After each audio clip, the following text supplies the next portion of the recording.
জাহাঙ্গীরনগর বিশ্ববিদ্যালয়ে একটা সময় দেখা গেল ইসলামিক কোনো অনুষ্ঠান বা ইসলামিক কোনো আলোচনা নিয়ে কেউ যদি আলোচনা করত তাহলে তাকে বিভিন্নভাবে ট্যাগিং করা হতো এবং সেই চর্চাগুলো করতে দেওয়া হতো না। আমরা চাই আগামী দিনে জাহাঙ্গীরনগর বিশ্ববিদ্যালয়ে যেমন মুক্তমঞ্চে কনসার্ট হবে, তেমনিভাবে ইসলামিক যে কোনো আলোচনা, ইসলামিক যে কোনো সেমিনার, সেটিও যাতে এই জাহাঙ্গীরনগর বিশ্ববিদ্যালয়ে এখন থেকে পরিপূর্ণ সম্পূর্ণ স্বাধীনভাবে হতে পারে, তার জন্য আমাদের চেষ্টা অব্যাহত থাকবে ইনশাল্লাহ। আউযু বিল্লাহি মিনাশ শাইতানির রাজিম, বিসমিল্লাহির রহমানির রহিম।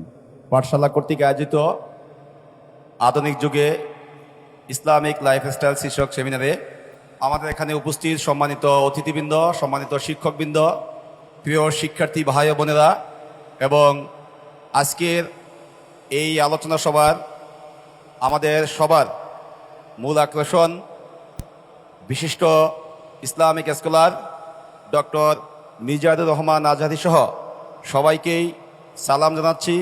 আসসালামু আলাইকুম ওয়া রাহমাতুল্লাহি ওয়া বারাকাতুহু। আসলে আমরা এমন জাহাঙ্গীরনগর বিশ্ববিদ্যালয় দেখতে চেয়েছিলাম যে জাহাঙ্গীরনগর বিশ্ববিদ্যালয়ে সাংস্কৃতিক একটা সহ অবস্থান থাকবে এবং আমরা এই দিনটির স্বপ্ন অনেক দিন আগে থেকে দেখছিলাম। আমরা সবাই জানি যে ইসলাম একটি পরিপূর্ণ জীবন ব্যবস্থা এবং এই পরিপূর্ণ জীবন ব্যবস্থায় এমন কোনো বিষয় নাই যেই বিষয়টি নিয়ে আমরা আলোচনা করতে পারবো না।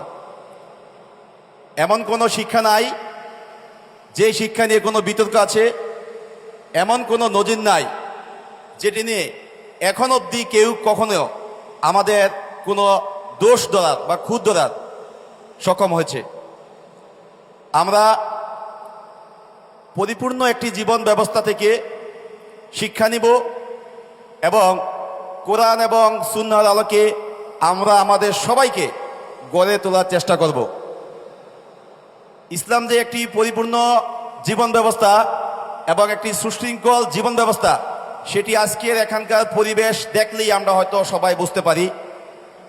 গত 2 দিন আগেও আপনারা দেখেছেন মুক্তমঞ্চে একটি অনুষ্ঠান ছিল, সেই অনুষ্ঠানটিতেও অনেক পরিপূর্ণ দর্শক ছিল, কিন্তু আজকের এই পরিবেশের সাথে সেই পরিবেশের আমরা যদি একটু তুলনা করি তাহলে অনেক কিছু তফাৎ দেখতে পাবো।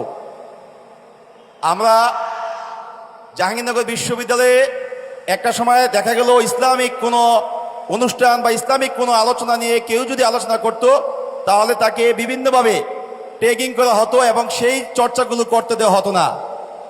আমরা চাই আগামী দিনে জাহাঙ্গীরনগর বিশ্ববিদ্যালয়ে যেমন মুক্তমঞ্চে কনসার্ট হবে, তেমনিভাবে ইসলামিক যে কোনো আলোচনা, ইসলামিক যে কোনো সেমিনার, সেটিও যাতে এই জাহাঙ্গীরনগর বিশ্ববিদ্যালয়ে এখন থেকে পরিপূর্ণ সম্পূর্ণ স্বাধীনভাবে হতে পারে, তার জন্য আমাদের চেষ্টা অব্যাহত থাকবে ইনশাল্লাহ। আমাদের সময় খুবই সংক্ষিপ্ত, আমাদের প্রধান আলোচক তিনিও চলে এসেছেন। পরিশেষে একটি কথা বলে শেষ করব। আমাদের সর্বশক্তিমান মহান আল্লাহ তাআলাকে ধন্যবাদ জানাই যে আমাদের সবাইকে এত সুন্দর একটি পরিপূর্ণ জীবন ব্যবস্থা হতে আমাদের আনতে পেরেছেন এবং আজকে আমাদের সকল ব্যস্ততা থেকে আমাদেরকে দূরে রেখে আজকের এই সেমিনারে, আজকের এই আলোচনা শোনার আসতে পেরে আমি নিজেকে খুবই গর্বিত মনে করছি এবং আজকের এই আলোচনা সভাটি সফল হবে। আলোচনা সভা থেকে আমরা শিক্ষা নিয়ে সেভাবে আমাদের জীবনটি আমরা গড়ে তোলার চেষ্টা করব। ধন্যবাদ সবাইকে। অসংখ্য ধন্যবাদ জাহাঙ্গীরনগর বিশ্ববিদ্যালয়ের শিক্ষার্থী সংসদের সম্মানিত ভিপি আব্দুর রশিদ জিতু ভাইকে। আমি প্রত্যাশা করছি জাহাঙ্গীরনগর বিশ্ববিদ্যালয়ের মেধাবী শিক্ষার্থীরা তাদের শৃঙ্খলায় পরিচয় দিবে। আমরা প্রত্যাশা করছি জাহাঙ্গীরনগর বিশ্ববিদ্যালয়ের মেধাবী শিক্ষার্থীরা তাদের শৃঙ্খলায় পরিচয় দিবে এবং মেহমানকে, আমাদের প্রধান আলোচক মেহমানকে আসার ক্ষেত্রে কোনো রকম বিব্রত বোধ করাবে না। সম্মানিত অতিথিবৃন্দ, সম্মানিত শিক্ষকবৃন্দ, বিভিন্ন প্রেস মিডিয়া এবং আজকের এই আলোচনা শুনতে উপবিষ্ট সকল জাহাঙ্গীরনগর বিশ্ববিদ্যালয়ের শিক্ষার্থীবৃন্দ, সবাইকে জানাচ্ছি আমার পক্ষ থেকে পৃথিবীর সর্বশ্রেষ্ঠ সম্ভাষণ, আসসালামু আলাইকুম ওয়া রাহমাতুল্লাহি ওয়া বারাকাতুহু। আপনারা জানেন পাঠশালা জাহাঙ্গীরনগর বিশ্ববিদ্যালয়ে একটি বুদ্ধিবৃত্তিক প্ল্যাটফর্ম। আমাদের জীবনের পড়াশোনা, একাডেমিক লাইফ, ক্যারিয়ারের পাশাপাশি আমাদের একটা গুরুত্বপূর্ণ পার্ট আমাদের নিজের চিন্তা, দর্শন, জীবনাদর্শ এই জায়গাগুলোর সঠিকভাবে শেপ করা। সে শেপ করার জায়গা থেকে নিজের চিন্তা জগতে সুস্থ সংস্কৃতি, সুস্থ আদর্শ এবং সুস্থ চিন্তা লালন করার প্রয়াস নিয়ে পাঠশালা প্রতিষ্ঠিত হয়েছে। আমরা সাধারণত আমাদের বিভিন্ন বিষয়ভিত্তিক পাঠচক্র এবং সেমিনার আয়োজন করে থাকি।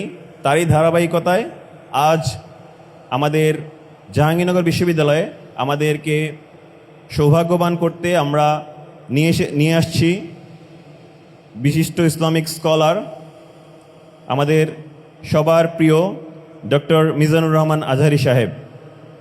আমরা আজকে এই যেই টপিকে আমরা আলোচনাটি শুনব, আধুনিক যুগে ইসলামিক লাইফস্টাইল, এই আলোচনায় আমরা সাহেবকে অনুরোধ করেছি তিনি যেন ওনার আলোচনার মধ্যে আমাদের সমাজ ব্যবস্থা, ইসলামী শিক্ষা ব্যবস্থা, রাষ্ট্র ব্যবস্থা এবং নারীর প্রতি অধিকারের যে জায়গাগুলো রয়েছে সে জায়গাগুলো যেন তিনি এই জায়গায় তার বক্তব্যে তুলে নিয়ে আসেন। আমাদের চারপাশে দেখা যায় আমরা যারা ইসলামী জীবনাদর্শ চর্চার চেষ্টা করি, আমাদেরকে ইসলামের সৌন্দর্যের যে দিকটা রয়েছে সেই দিকটা নিয়ে আমরা খুব কমই আসলে পর্যালোচনা করার জায়গা পাই।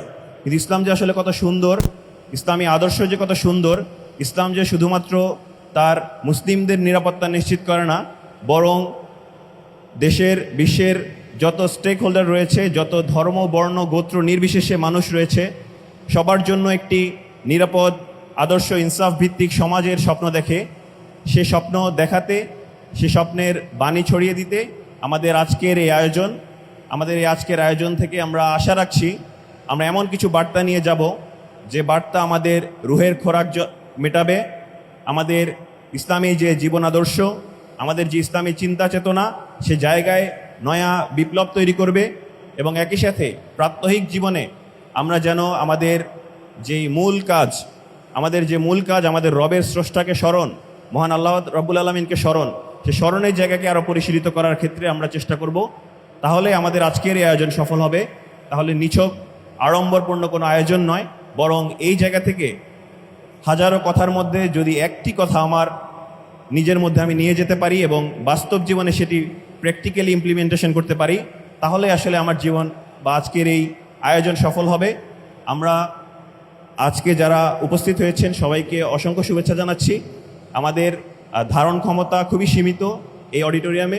আমরা পাশের সেমিনার অডিটোরিয়ামে এলইডি স্ক্রিনের ব্যবস্থা করেছি এবং বাইরেও দেখার জন্য ব্যবস্থা করেছি। আমরা আশা রাখছি আল্লাহ আমাদের আজকের এই আয়োজনকে কবুল করবেন, আল্লাহ আমাদের যত ভুল ত্রুটি রয়েছেন সেগুলোকে ক্ষমা করবেন এবং আমরা আজকে যারা এখানে উপস্থিত হয়েছি সবাইকে আল্লাহ রাব্বুল আলামিন আমরা যে সময় দেব সেই সময়দানকে কবুল করবেন। আল্লাহ আমাদের যে শায়েখ রয়েছেন, অতিথি রয়েছেন তাকেও কবুল করবেন এবং আজকের এই অনুষ্ঠানটি সফল হবে ইনশাআল্লাহ। সবাইকে আন্তরিকভাবে ধন্যবাদ জানাচ্ছি। আসসালামু আলাইকুম রহমতুল্লাহি ওয়া বারাকাতুহু।